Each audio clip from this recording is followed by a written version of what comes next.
আসসালামু আলাইকুম। Lifestyle by তানজিনাতে সবাইকে স্বাগতম জানাচ্ছি। আজকে তৈরি করে দেখাবো রাজকীয় স্বাদের চীনা হাঁস রান্না। অনেকে আছেন হাঁস রান্না করলে হাঁসের মাংস থেকে কাঁচা একটি স্মেল আসে, যার জন্য খেতে পারেন না। আমার এই রেসিপিটি একবার ট্রাই করে দেখবেন, হাঁসের মাংসের স্বাদ কখনো ভুলতে পারবেন না। মুখে স্বাদ লেগে থাকবে, এতটাই মজা। আর হাঁসের মাংস থেকে কোনো রকম গন্ধ আসবে না, গ্যারান্টি দিচ্ছি। তাহলে চলুন দেখে নেওয়া যাক কিভাবে রান্না করছি।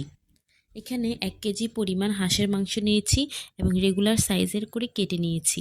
এখানে রান্না করতে আমার যা যা উপকরণ লাগছে তা হলো 1.5 চামচ লবণ, 1.5 চামচ হলুদ, 1.5 চামচ মরিচ, 1 চামচ গরম মশলা, 2 চামচ রসুন, 2 চামচ আদা, 2 চামচ জিরা বাটা, 4 থেকে 5টি পেঁয়াজ কুচি করে কেটে নিয়েছি। সাথে থাকছে 5-6টা তেজপাতা।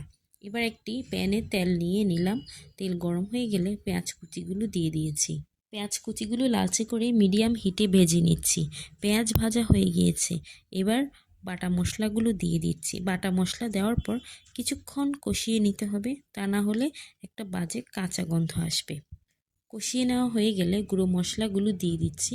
গুঁড়ো মশলা দেওয়ার পর কিছুক্ষণ নেড়েচেড়ে হাঁসের মাংসগুলো দিয়ে দিচ্ছি।